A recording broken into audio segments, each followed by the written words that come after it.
नमस्कार साथियों, आप सभी का बहुत बहुत स्वागत है मेरे यूट्यूब चैनल शिक्षा जगत पर। जी हाँ साथियों, जैसा कि मैंने आप लोगों से कहा था कि वर्ग 1, 2 और 3 के लिए मैं एक सीरीज स्टार्ट करूंगा। तो यहाँ पे आप देख पा रहे हैं कि हमारा जो वर्ग 1 का पात्रता परीक्षा का पेपर हुआ था 2023 में, तो उसका जो कॉमन हमारे सब्जेक्ट्स होते हैं जो कि 30 नंबर के क्वेश्चन आंसर होते हैं, मैं यहाँ पर उनको आपको बताने वाला हूँ और उनको सॉल्व भी करेंगे हम। साथ में हम लोग ये देखेंगे कि किस प्रकार के क्वेश्चन आते हैं और आपको उनको किस तरीके से सॉल्व करना होता है, और आपको एक मोटा मोटा अंदाज भी लग जाएगा कि हमारे जो क्वेश्चन होते हैं वो किस लेवल के होते हैं। लास्ट एग्ज़ाम हमारा वर्ग 1 का 2023 में हुआ था साथियों। तो यहाँ से आप देख पा रहे हैं ये जो है हमारा 1 मार्च ठीक है 2023 में आप देख पा रहे हैं, क्लियर है। यहाँ से शिफ्ट भी आप देख लीजिए, यहाँ से हमारी फर्स्ट शिफ्ट है ना, कौन शिफ्ट है हमारी फर्स्ट शिफ्ट है।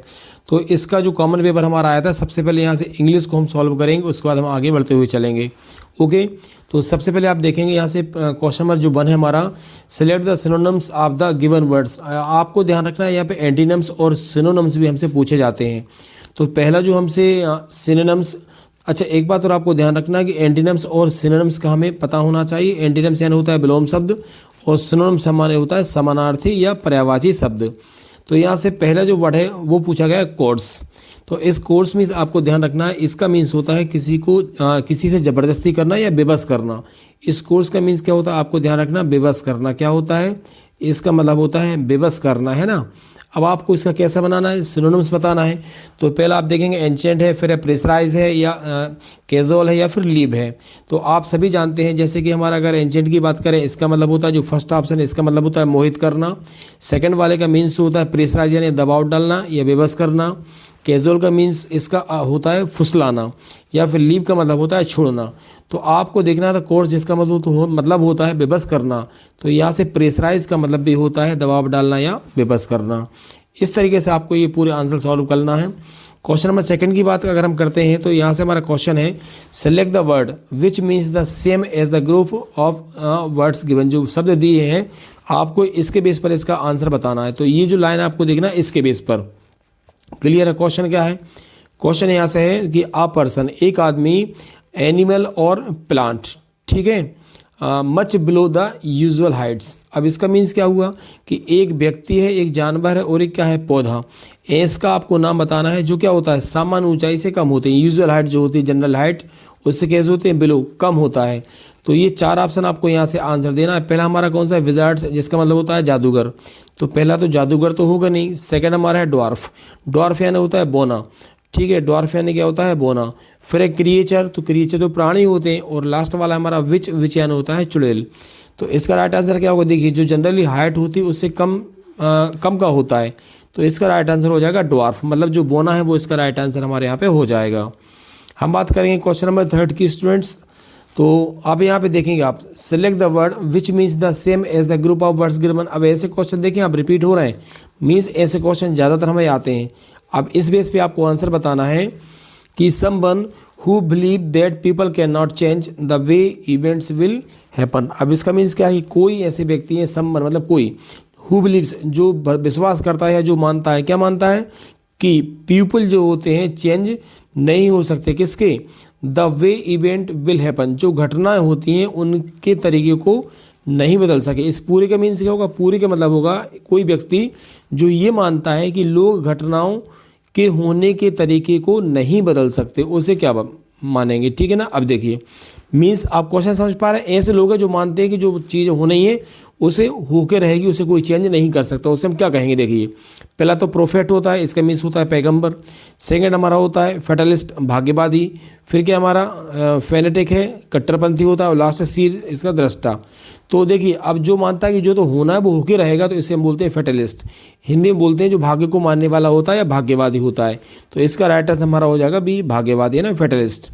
हम बात करेंगे क्वेश्चन नंबर 4 की। क्वेश्चन नंबर हमारा 4 यहाँ से आप देख पा रहे हैं, इसे मैं थोड़ा छोटा कर देता हूँ, चारों ऑप्शन आप देखेंगे। यहाँ से वही क्वेश्चन है कि as the group words given दिए हुए हैं, a place where fruits trees are grown.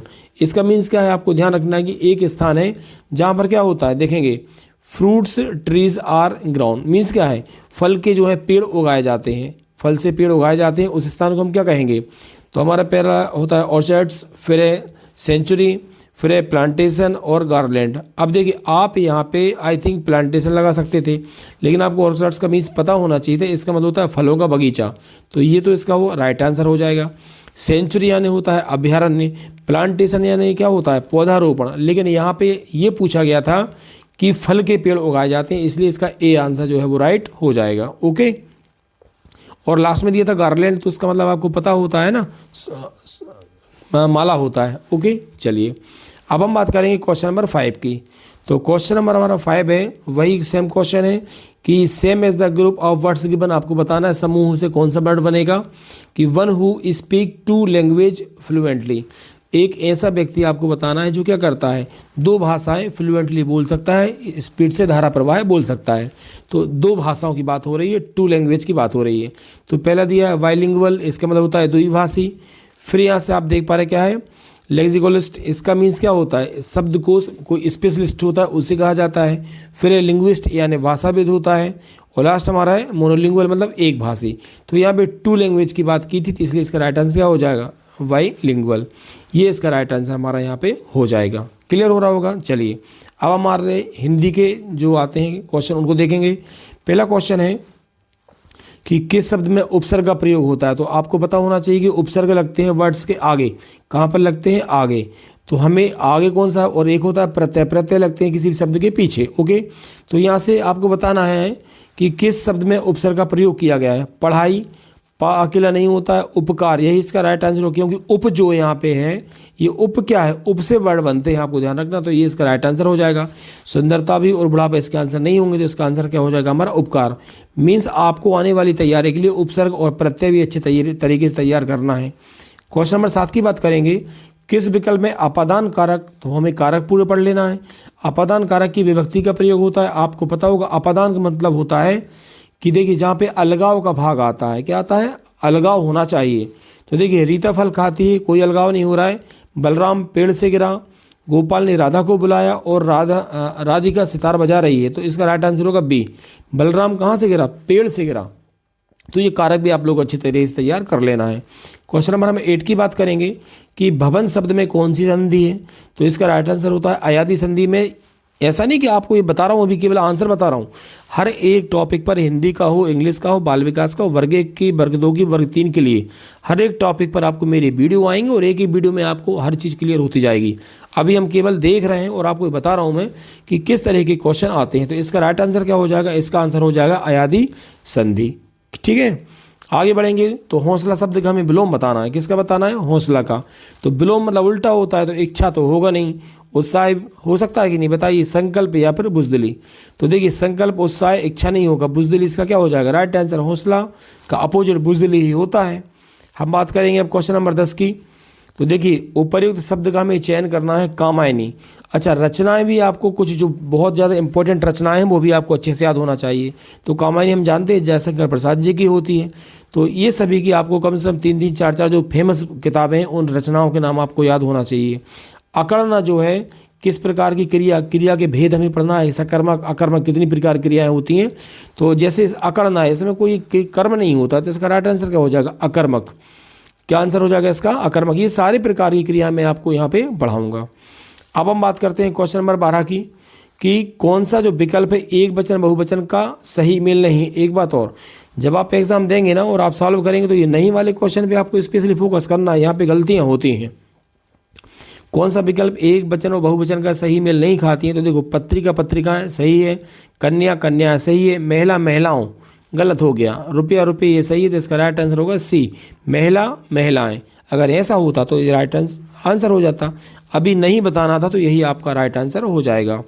Question number हम 13 की बात करेंगे कि किस वाक्य में अच्छा जो है शब्द विशेषण के रूप में प्रयुक्त हुआ है। देखो ये बहुत अच्छे से आपको कंप्लीट करना है। विशेषण क्या होता है, जो किसी की विशेषता बताते हैं, किसी की संज्ञा की विशेषता बताते हैं। देखो अच्छा आप घर आओ, तो ये तो विशेषता नहीं बता रहा है, यह स्थान बहुत अच्छा है, तो यहाँ पे अच्छा जो है ये राइट आंसर हो जाएगा। ये अच्छा किसके लिए बताया जा रहा है, इस स्थान के लिए, तो ये संज्ञा की विशेषता बता रहा है, तो इसका राइट आंसर यही होगा, है ना। अच्छा है, कमल अभी आ जाए, या आपने अच्छा काम किया, ये इसका राइट आंसर नहीं होगा। इसका राइट आंसर है बी वाला, यह स्थान बहुत अच्छा है। क्वेश्चन नंबर हम 14 की बात करेंगे। क्वेश्चन नंबर 14 आपको ध्यान देना कि भूमध्य रेखा पर दो देशांतर के बीच की दूरी लगभग कितनी होती है। इसका राइट आंसर होगा 111। कितनी होती है? 111। जब आप डिटेल में पढ़ेंगे तो आपको पता चलेगा कि सपोज माना कि हमारी ये पृथ्वी है और इस पृथ्वी पर आपने देखा कि ऐसे जो आड़ी लाइन होती है ना भूमध्य रेखा, तो इन आपको ध्यान रखना हो ये क्या होती है, इसे भूमध्य रेखा कहा जाता है। क्या कहा जाता है? भूमध्य रेखा यहाँ से कहा जाता है। क्लियर हो रहा है? तो यहाँ से आपने देखा उत्तरी अक्षांश आप पढ़ेंगे, फिर यहाँ से आपको क्या पढ़ना है? दक्षिण पढ़ना है। खड़ी जो लाइन होती है इन्हें पर क्या बोलते हैं? इन्हें पर बोलते हैं देशांतर। क्या बोलेंगे? देशांतर बोलते हैं। तो ये सारी चीज़ें आपको याद रखना है। अच्छा, अब यहाँ से एक बात और देखना कि इन्होंने क्या पूछा, क्वेश्चन समझना, ये पूरा बाद में डिटेल में आपको बताऊंगा। दो देशांतर के बीच की दूरी पूछी है, अक्षांश के बीच की दूरी पूछना था। देशांतर जो होता है वो समय बताता है ना, अक्षांश जो है आपको ध्यान रखना, अक्षांश दूरी बताता है और देशांतर तो समय बताता है। दो देशांतर के बीच जो होता है वो 4 डिग्री होता है। तो इसका आंसर क्या हो जाएगा यहाँ से? 111 किलोमीटर। ओके, किसी कोई डाउट नहीं होना चाहिए। क्वेश्चन नंबर हम बात करेंगे 15 की। अब यहाँ से आपसे कुछ सामान्य जनरल नॉलेज क्वेश्चन पूछे गए हैं। बगली बिहार बांध कहाँ पर है? तो ये चिनाब नदी पर है। कहाँ पर है? चिनाब नदी पर बनाया गया है। इसका राइट आंसर यही हो जाएगा। फिर हम बात करेंगे यहाँ से कौन सी नदी पन्ना राष्ट्रीय उद्यान से होकर गुजरती है? आंसर यहीं पर केन, इसका राइट आंसर हो जाएगा, है ना। 2 भागों में बांटती है पन्ना राष्ट्रीय उद्यान को। ये सारी चीज़ें भी आपको अच्छे से कंप्लीट करवाई जाएंगी। अब यहाँ भी आप क्वेश्चन देख पा रहे हैं कि किस स्थान पर 10वीं शताब्दी की गुफा जो है, बड़ी गुफा स्थित है। तो देखिए पन्ना राष्ट्रीय उद्यान है, यहाँ से आपका सांची है, अमरकंटक है, या फिर हम बात करेंगे कौन सा? बांधवगढ़। तो इसका राइट आंसर आपको ध्यान रखना बांधवगढ़ ही है। क्या है इसका आंसर? बांधवगढ़। अब यहाँ से 80 नंबर की बात करेंगे। क्वेश्चन नंबर 18 हमारा, select the related letters from the given alternatives. अब देखो यहाँ पे क्या है, दिए गए विकल्पों में से अक्षरों को चुनिए, WUS, DFH और MKI। तो इसका सिंपल सा तरीका जब मैं आपको रीजनिंग कराऊंगा, हमें क्या करना होता है? ABCDE, ठीक है, और पूरे वर्ड जैसे 1 2 3 4 5 6, ये हमारा जो रबर होता है पहले अपन लिख के रेडी रखें, या फिर हमें पेज मिलता है, आजकल ऑनलाइन एग्जाम है तो पेज मिलता है। अब उसमें आपको बताना होता है कि जैसे मान लीजिए हमारा W है, तो W हमारा कौन से नंबर पे आता है? आपको मान लीजिए 24 पे आता है। D हमारा कहाँ आता है? 4 नंबर पे आता है। तो जब ये रीजनिंग वाले आंसर मैं आपको बताऊंगा तब मैं आपको ये बता दूंगा। अभी केवल हमें ये समझना है कि किस प्रकार के क्वेश्चन हमारे वर्ग के एग्जाम में पूछे जाते हैं, बस आपको ये ध्यान रखना है। क्लियर हो रहा होगा? तो इसका राइट आंसर हमारा हो जाता है D वाला, है ना, NPR आएगा। ये सारे निकालने में आपको बताऊंगा। अब इसी प्रकार का जैसे आप ये क्वेश्चन देख पा रहे हैं, ऐसे भी क्वेश्चन आते हैं। अभी आपको समझना कि क्वेश्चन आते कैसे हैं। उस संख्या या विकल्प का चयन करें जो तीसरी संख्या से उसी प्रकार से संबंधित है जैसे दूसरी संख्या पहली संख्या से है। 3, 9 और 6, तो ये अनुपात वाले इस प्रकार के भी क्वेश्चन आते हैं। इसका राइट आंसर आई थिंक 36 होगा। कितना होगा? 36 इसका राइट आंसर होगा। B वही आंसर है ना। तो यहाँ से देखिए, अब जैसे ये क्वेश्चन है तो इस प्रकार के क्वेश्चन भी आपसे पूछे जाते हैं कि 25 पौधों की एक पंक्ति में X जो है, मतलब इसकी बात की जा रही है, X दाएं से 19वें नंबर का है। अब आप जानते हो, देखो ये हमारा दायां है और ये बायां है। अब टोटल पौधे कितने हैं? 25 हैं। तो मैं आपको बताऊंगा, बहुत सरल तरीका है इनका। ऐसा नहीं करना कि 1 2 3 4, हम कुछ भी साथी भी क्या करते हैं, पहले ऐसे 25 पौधे लगाएंगे, फिर दाएं से 19वें पे जाएंगे। तो यहाँ से आप 1 2 3 4 आप यहाँ पे आएंगे 19 पे। 19 से आपको कौन सा मिलेगा? X मिलेगा। 25 तक जाएंगे तो बाएं छोर से X की रैंक आपको ज्ञात करना है। तो यहाँ पे आप 25 पे जाओगे तो यहाँ पे आपको ये मिल जाएगी।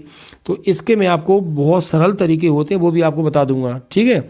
बहुत ही ज़्यादा सरल तरीके होते हैं इन चीज़ों के। जब रीजनिंग पढ़ाएंगे तो आपको बता देंगे। इसका राइट आंसर होगा, वैसे भी आपको ध्यान रखना है, कितना होगा? देखिए 7, ठीक है। और बहुत सरल तरीका है। कौन सा पूछा है आपसे? X, यहाँ से 19वां था, ये माइनस करके ही आ जाता है। सरल तरीका है इनका। फिर हम बात करेंगे, तो अब ये कुछ ऐसे क्वेश्चन दिए हैं आपके बाल विकास की, आपको देख लेना है कि किस प्रकार के क्वेश्चन आते हैं। आप देख लें।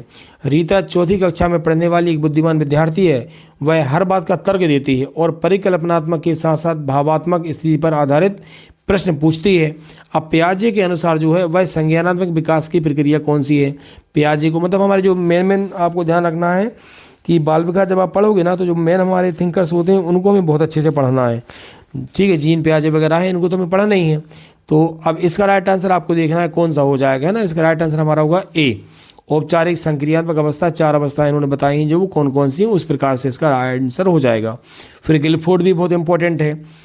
अब यहाँ से क्वेश्चन देख पा रहे हैं। गिलफोर्ड के अनुसार यदि एक प्रतिभाशाली छात्र किसी समस्या को विभिन्न तरीकों से हल कर सकता है तो वह क्या है? बुद्धिमान है, है ना, अभिसारी चिंतक है, अपसारी चिंतक है या बहिर्मुखी है, तो इसका आंसर हो जाएगा अपसारी चिंतक होता है।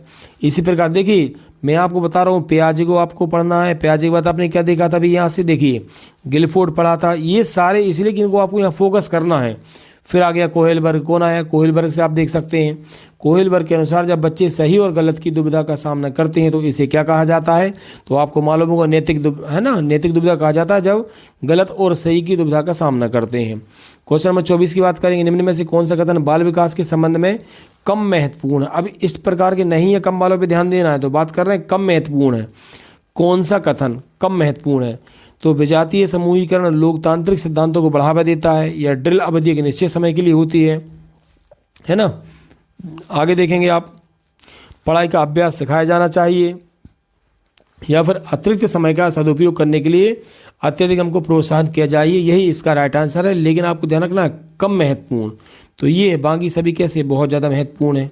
क्वेश्चन नंबर 25 देखेंगे, किस उद्देश्य से स्कूलों में सतत और व्यापक शिक्षा शुरू की गई थी। कितना अच्छा क्वेश्चन है, देखिए आप, किस उद्देश्य से स्कूलों में सतत और व्यापक शिक्षा की शुरुआत की गई थी।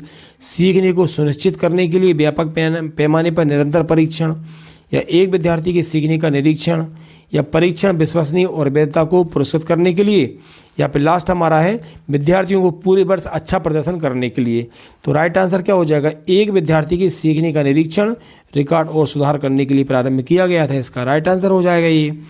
फिर हम बात करते हैं 26 नंबर की, दिए गए उदाहरण में से किसी एक को चुनिए जिसमें सीखने की प्रक्रिया बाहरी कारक से प्रभावित होती हो। देखो एक ही चीज़ पे फोकस करना है। अब यहाँ पे आपसे पूछा गया है बाहरी कारक, क्या पूछा गया है, बाहरी कारक। तो पहला हमारा कौन सा है, अपने माता पिता के प्रोत्साहन के बावजूद अपने लक्ष्य को प्राप्त करने के लिए रीता का निरंतर प्रयास। फिर अपने माता पिता के तलाक के कारण यूरी की शैक्षणिक प्रगति में अचानक गिरावट आई। फिर आरती और कविता अपनी रुचि के क्षेत्रों में घंटों बिताते हैं, या फिर रवि का निरंतर प्रयास और अपनी प्रजा के प्रति समर्पण।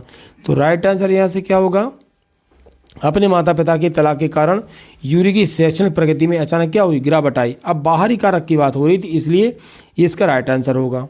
27 की बात करेंगे, 27 है सीखने की प्रक्रिया के अंतर्गत बच्चों की त्रुटियों को महत्वपूर्ण कदमों के रूप में समझने के लिए पियाजे ने शोध किया है। बच्चों द्वारा किस प्रकार के प्रश्न पूछे जाते हैं। अब देखिए पियाजे यहाँ पे 2 बार मिल गया आपको। अब क्यों से संबंधित, कहाँ से संबंधित, कौन से संबंधित और कैसे से। तो बच्चे अधिकतर क्या ये पूछते सर ऐसा क्यों होता है, तो आंसर क्या होगा इसका, यही आंसर हो जाएगा। फिर हम बात करेंगे यहाँ से 28 नंबर के क्वेश्चन की। 28 नंबर आप देख पा रहे हैं, सामाजिक अधिगम सिद्धांतकारों के अनुसार अधिगम का एक आलोचनात्मक घटक कौन सा है। आलोचनात्मक की बात हो रही है तो देखिए 4 ऑप्शन आपके पास हैं, ध्यान है, रुचि है, प्रेरणा और बुद्धि है। तो बात थी हमारे सामाजिक अधिगम सिद्धांतकारों के अनुसार अधिगम का एक आलोचनात्मक घटक बताना था, तो ये ध्यान हो जाता है। फिर हम बात करेंगे क्वेश्चन नंबर हमारे कौन से की 29 की बंडूरा। ये तो भाई बहुत ज़्यादा इंपॉर्टेंट है, आपको अच्छे से पढ़ना है, कई बार क्वेश्चन आते हैं इससे। बंडूरा के अनुसार प्रभावी मॉडलिंग के लिए निम्नलिखित में से कौन सी शर्त आवश्यक नहीं है। तो ये उस कंडीशन में आपको पता चल जाएंगे जब आप इनकी शर्तें पढ़ेंगे। तो अवधान है, अवधारण है, प्रेरणा है और अनुभूति है, तो अनुभूति इसका आंसर है, मतलब अनुभूति नहीं है। और आज के वीडियो का हमारा लास्ट क्वेश्चन, मेरा उद्देश्य केवल ये था आपको बताना कि इस प्रकार के क्वेश्चन आते हैं, निम्न में से कौन सी विशेषता प्रगतिशील शिक्षा का हिस्सा नहीं है। तो विद्यार्थियों को परियोजनाओं पर काम करने के लिए प्रोत्साहित करना, व्यावहारिक अधिगम के लिए सहयोगी गतिविधियाँ, प्रत्येक विद्यार्थी को अवधारणाओं विषयों की अच्छी तरह से सीखना, या शिक्षार्थियों के बीच किसी भी तरह के भेदभाव की अनुमति नहीं देना। और लास्ट ऑप्शन क्या हो जाएगा हमारा कि विद्यार्थियों को एक साथ काम करने और एक दूसरे के साथ सहयोग करने के लिए प्रोत्साहित करना। आंसर आप देख पा रहे हैं, प्रत्येक अभ्यर्थी को क्या है, प्रत्येक अभ्यर्थी को अवधारणाओं और विषयों को अच्छी तरह से सीखना, ये आपको जानना जरूरी है। क्योंकि क्वेश्चन देखिए, क्वेश्चन क्या था कि कौन सी विशेषता प्रगतिशील शिक्षा का हिस्सा नहीं है, बाकी हैं, ये आपको ध्यान रखना। तो साथियों ये हमारा आज का वीडियो था, जिसमें कि आपको केवल ये बताया गया था कि 30 जो आपके सब्जेक्ट से हटके क्वेश्चन आते हैं वो किस प्रकार के आते हैं। मुझे पूरा भरोसा है कि जो वर्ग 1 आने वाले समय में हमारे साथी परीक्षा दे रहे हैं उनको यह वीडियो पसंद आएगा, और ऐसी बहुत सारी चीज़ें जब आपके लिए आने वाली हैं। तो जो साथी हमारे चैनल पर नए हैं वह चैनल को सब्सक्राइब जरूर करें, और आने वाले समय में आपको इंग्लिश लिटरेचर की वीडियो भी इस चैनल पर मिलने वाले हैं। आप सभी का बहुत बहुत धन्यवाद।